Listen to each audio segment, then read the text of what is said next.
કેમ છો ખેડૂત મિત્રો, સ્વાગત છે તમારું એક નવા વિડીયોની અંદર। તો આજે આપણે વાત કરવાના છે બેટરી પંપ સહાય યોજના। જી હા, બેટરી પંપ સહાય યોજના છે તે અત્યારે ચાલુ થઈ ગઈ છે અને બેટરીવાળો પંપ ખરીદવા માટે ખેડૂતોને ₹3000ની સહાય મળવાપાત્ર છે। તો બધા ખેડૂતોને જે આ યોજના છે તે મળવાપાત્ર છે, તો તેના ફોર્મ પણ ભરાવાના ચાલુ થઈ ગયા છે। જો તમે અત્યારે ફોર્મ ભરાવ્યું ના હોય તો તમે પણ અત્યારે ભરાવી શકો છો। અને છેલ્લી તારીખની જો વાત કરું તો છેલ્લી તારીખ આપેલી છે 16 તારીખ, બીજા મહિનાની 16 તારીખ સુધી આ યોજના ચાલુ છે। તો તમે જલ્દીથી આ યોજનાનો લાભ લો તેવી આશા રાખું છું। તો જે પણ વિડીયો છે તે આપણે શરૂ કરીએ છીએ। તો સૌથી પહેલાં તમારે ગૂગલ પર આવીને અહીં આઈ ખેડૂત એવું લખવાનું છે। આઈ ખેડૂત આ રીતે લખશો એટલે સૌથી પહેલી જે વેબસાઇટ આવે છે તેના પર તમારે આ રીતે ક્લિક કરવાનું છે। તો કંઈક તમને આ રીતે જોવા મળશે। તો એમાં તમારે જે યોજનાઓ લખ્યું છે તેના પર ક્લિક કરવાનું છે। આ રીતે ક્લિક કરશો એટલે તમને અહીં 4 પ્રકારની યોજનાઓ જોવા મળશે। તેમાં તમારે ખેતીવાડી યોજના પર ક્લિક કરશો એટલે આ રીતે જોવા મળશે। તો આપણે જે તાડપત્રી છે તેનો વિડીયો બનાવી દીધો છે, જો તમે ખેડૂત મિત્રો ના જોયો તો જોઈ શકો છો। ત્યારબાદ આજે પાક સંરક્ષણના જે ઘટક છે તેના પાવર સંચાલિત તેના પર આજે વિડીયો બનાવવાના છે। તો તમે આ વિડીયોને છેલ્લે સુધી જોજો, તો તમને આ યોજનામાં પંપ મળવાપાત્ર છે। જી હા, તમને જે પાવરવાળો જે પંપ છે તે મળવાપાત્ર છે। તેના માટે તમે આ ડિસ્ક્રિપ્શન પણ વાંચી શકો છો કે કેટલા વ્યક્તિઓને આ મળવાપાત્ર છે। તો રાજ્ય 2024-25નું સંભવિત લક્ષ્યાંક છે 10,000 ખેડૂતોને આ મળવાપાત્ર છે। તો તમે અહીં જોઈ શકો છો કે પાવર મશીનથી ચાલતા સાધન ખરીદ કિંમતના 50% અથવા 3002 માંથી જે ઓછું હોય તે નંગ દીઠ વધુમાં વધુ એક નંગ માટે મળવાપાત્ર રહેશે। ત્યારબાદ નીચેની પણ યોજનાઓ છે AGR3, AGR4 છે। તમે જે કેટેગરીમાં આવતા હોય તે પ્રમાણે તમને સહાય મળવાપાત્ર રહેશે।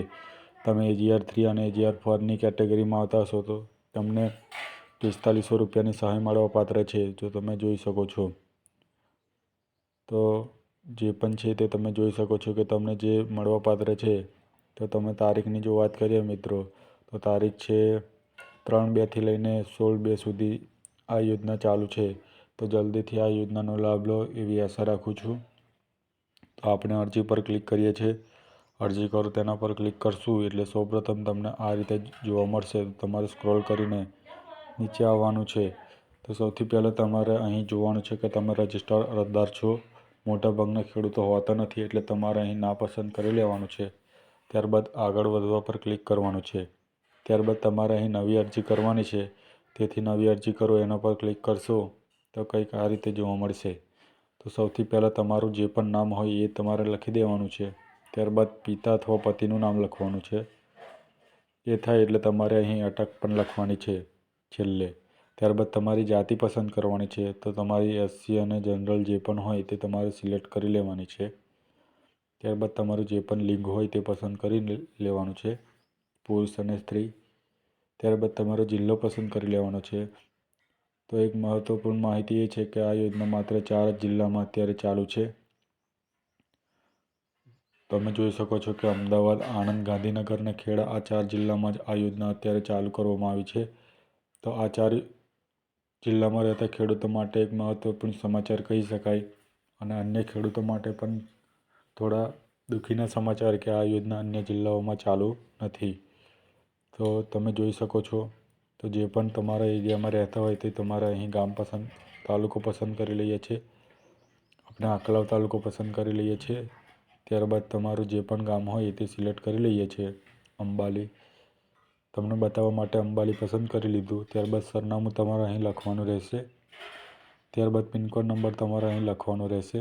પિનકોડ નંબર બાદ તમે દિવ્યાંગ છો કે કેમ, તો ના હોય તો તમારે ના કરી લેવાનું છે, અને જો દિવ્યાંગ હોય તો તમારે હા કરી લેવાનું। ત્યારબાદ ઈમેલ આઈડી તો ચાલશે। ત્યારબાદ ખેડૂતના પ્રકારની જો વાત કરીએ તો તમારે અહીં નાના પસંદ કરી લેવાનું છે, અથવા મોટા હોય તો તમે મોટા પણ કરી શકો છો। ત્યારબાદ તમારે અહીં મોબાઈલ નંબર લખવાનો રહેશે। તો તમારો જે પણ મોબાઈલ નંબર હોય એ તો તમારે લખી લેવાનો છે। ત્યારબાદ તમારો જે પણ આધાર નંબર છે એ તમારે અહીં લખી લેવાનો છે। આ ટીક કરવાનું ભૂલશો નહીં, જો ટીક નહીં કરો તો તમારી અરજીમાં પ્રોબ્લેમ થઈ શકે છે। ત્યારબાદ તમે આત્મા રજિસ્ટ્રેશન ધરાવતા ન હોય તો ના કરી દેવાનું છે। ત્યારબાદ સહકારી મંડળીના સભ્ય ના હોય તો પણ તમારે ના કરી જ લેવાનું છે. દૂધ ઉત્પાદન માટે પણ ના કરી લેવાનું છે. ત્યારબાદ બેંકની વિગતો પણ તમારે આપવી પડશે. તો જે પણ IFSC કોડ છે તે તમારે લખવો ફરજિયાત છે. તો હું અત્યારે જે પણ મારી બેંકનો કોડ છે તમને બતાવવા માટે લખી રહ્યો છું. તો તમે અહીં જોઈ શકો છો કે તમે આ રીતે તમારો બેંક પાસબુકમાં આપેલો હોય છે તે તમારે લખવાનો રહેશે. તો તમે આ રીતે કોડ લખી દેવાનો છે. આ રીતે કોડ આવશે 11 આંકડાનો. તમારે આ રીતે લખીને આ કરશો એટલે જે પણ બેંક હશે તેનું નામ આવી જશે અને તમારો ઓટોમેટિક જિલ્લો પણ પસંદ કરવામાં આવશે. પસંદ કરશો તો તમારો જે પણ જિલ્લો હશે તે આ રીતે આવી જ જશે વડોદરા. આ રીતે આવી ગયો ત્યારબાદ તમારી જે પણ બ્રાન્ચ પણ હશે ને એ પણ આવી જશે આ રીતે સાવલી. તો આ રીતે તમારી જે પણ બ્રાન્ચ હશે તે પણ આવી જશે. ત્યારબાદ તમારો જે પણ બેંક ખાતા નંબર હોય તે તમારે લખી દેવાનો છે. ત્યારબાદ કન્ફર્મ બેંક ખાતા નંબર પણ તમારે લખી દેવાનો છે આ રીતે. એટલું થાય એટલે તમારું અરજદારનું નામ જે પણ હોય તે તમારે લખી દેવાનું છે. એટલું થાય એટલે તમારે જે પણ સરનામું છે તે પણ તમારે લખવાનું છે. યાદ રાખો કે તમારે આ અંગ્રેજીમાં લખવાનું છે, ગુજરાતીમાં નહીં. ત્યારબાદ જો તમે જમીન ધરાવતા હોય તો તમારે જમીન રેકોર્ડ ધરાવો છો તેના પર ક્લિક કરી લેવાનું. ત્યારબાદ તમને અહીં જિલ્લો, તાલુકો અને ગામ ઓટોમેટિક આવી જશે. ત્યારબાદ ખાતા નંબર તમારે પસંદ કરવાનો રહેશે. તો અત્યારે આપણે તમને બતાવવા માટે એક સિલેક્ટ કરી લઈએ છીએ. એક ખાતા નંબર આપણે સિલેક્ટ કરી લઈએ છીએ. 101, 102 સિલેક્ટ કરી લીધું છે. તેમાં તમારું ખાતેદારનું નામ તમે આ રીતે જોઈ શકો છો કે અંબાબેન જેઠાભાઈ ઉકાભાઈની દીકરી એ રીતે કંઈક આવ્યું છે. તે તમે આ રીતે ખાતેદારનું નામ પસંદ કરવાનું રહેશે. તો અત્યારે એક બીજું પણ ખાતા નંબર ચેક કરીએ જેમાં 1 થી વધુ નામ હોય. તો આ રીતે ચેક કરીએ તો કંઈક આ તમને જોવા મળે છે 2 થી 3 વ્યક્તિ, 4 થી 5 વ્યક્તિઓના નામ છે. તમારે કોના નામ પર લેવું છે તે તમારે અહીં સિલેક્ટ કરવાનું રહેશે. અત્યારે કોઈ પણ એક નામ તમે આ રીતે સિલેક્ટ કરી લેજો. તમારે જેના નામ પરથી આ યોજના લેવી હોય તેના. ત્યારબાદ તમારે રેશન કાર્ડ નંબર નાખવાનો રહેશે અને જે વ્યક્તિના નામથી તમે લો છો તેનું રેશન કાર્ડમાં નામ હોવું જરૂરી બન્યું છે. રેશન કાર્ડમાં KYC કરેલું નહીં હોય તો આ યોજનાનો લાભ મળવાપાત્ર રહેશે નહીં. તો KYC પણ કરાવી લેવું. ત્યારબાદ જે પણ કોડ આપ્યો છે તે કોડ તમારે અહીં લખવાનો રહેશે. 8846 જે પણ કોડ હોય તે તમારે આ રીતે લખવાનો રહેશે. ત્યારબાદ તમારે અહીં અરજી સેવ કરો એવું લખ્યું છે તેના પર અરજી સેવ કરી લેવાની છે. અરજી સેવ થાય એટલે તમારે ફરીથી અહીં આવી જવાનું છે ઉપર. તો ખેડૂત મિત્રો તમારે જો અરજીને અપડેટ કરવી હોય તો તમારે અહીં અરજી નંબર, ખાતા નંબર અથવા રેશન કાર્ડ નંબર નાખીને તમારી જે પણ અરજી છે તે તમે અહીં અપડેટ કરી શકો છો. તો ખેડૂત મિત્રો તમે અહીં અરજી નંબર અને જમીનનો ખાતા નંબર નાખીને અથવા રેશન કાર્ડ નંબર નાખીને તમારી જે પણ અરજી છે તે અપડેટ કરી શકો છો.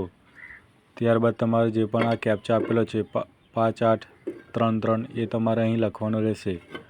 જો તમે કેપ્ચા બરાબર નહીં લખો તો તમારે ફરીથી કેપ્ચા લખવાનો રહેશે. ત્યારબાદ તમે સર્ચ પર ક્લિક કરશો એટલે તમારી જે પણ અરજી છે તે અપડેટ માટેનો ઓપ્શન આવી જશે. ત્યારબાદ તમારે અરજીને કન્ફર્મ પણ કરવાની રહેશે. તો તમે ફરીથી અરજી નંબર, જમીનનો ખાતા નંબર અથવા રેશન કાર્ડ નંબર નાખીને જે પણ અરજી છે તે કન્ફર્મ કરી શકો છો. અરજી કન્ફર્મ કરવી જરૂરી બની જાય છે. ત્યારબાદ ખેડૂત મિત્રો તમારે અહીં અરજીને પ્રિન્ટ પણ લેવી જરૂરી બની જાય છે. તો તમારે પ્રિન્ટ લેવા માટે અરજી નંબર, ખાતા નંબર અથવા રેશન કાર્ડ નંબર નાખીને તમે અહીંથી પ્રિન્ટ પણ ડાઉનલોડ કરી શકો છો. પ્રિન્ટ ડાઉનલોડ કરવી ફરજિયાત છે. તો તમારા માટે તમારે અહીં ફરીથી તમારે અહીં આવી જવાનું છે. તમારે ફરીથી આ ખેડૂતની પોર્ટલ પર આવી જવાનું છે. આ રીતે હું જે રીતે આવું છું એ રીતે તમારે ફરીથી આવી જવાનું છે અને એમાં તમારે અહીં લખેલું છે અરજદારની સુવિધા, તેના પર તમારે ક્લિક કરી દેવાનું છે. એટલું થાય એટલે તમારા અરજીનો જે પણ ક્રમાંક છે તે તમારે લખી દેવાનો છે. અરજી કરશો એટલે તમને એક નંબર મળે છે એ તમારે અહીં આપવાનો રહેશે અને મોબાઈલ નંબર પણ આપવાનો રહેશે. ત્યારબાદ જે પણ આ કેપ્ચા દેખાય છે આ રીતે મોબાઈલ નંબર આપી દેવાનો તમારે જે પણ હોય તમારો. ત્યારબાદ તમારે જે પણ અહીં કેપ્ચા આપેલા છે 8345 આ રીતે તમારે આપી દેવાનું છે. ત્યારબાદ તમને અહીં જુઓ છો કે અરજીની વિગત જોવા પ્રિન્ટ અપલોડ કરવા માટે ક્લિક કરો. તો તમારે અહીં અપલોડ કરવા માટે ક્લિક કરવાનું છે આ રીતે. પણ ત્યારે જ થશે જ્યારે તમે અહીં અરજીનો જે પણ નંબર છે તે તમે અહીં નાખશો. એટલું થાય એ કરવું જરૂરી છે. જો તમે એ નહીં કરો તો તમારી જે પણ અરજી છે તે મંજૂર થશે નહીં, એટલે કે અધિકારીઓ સુધી પહોંચે જ નહીં. તો તમારે આટલું થઈ જાય એટલે તમારી અરજી છે એ અધિકારીઓ સુધી પહોંચી જશે અને તમને જે પણ યોજના છે તે મળવા પાત્ર રહેશે. તો વિડીયો સારો લાગ્યો હોય તો અમારી ચેનલને સબસ્ક્રાઈબ કરો અને 5 લોકોને શેર કરવાનું ભૂલશો નહીં.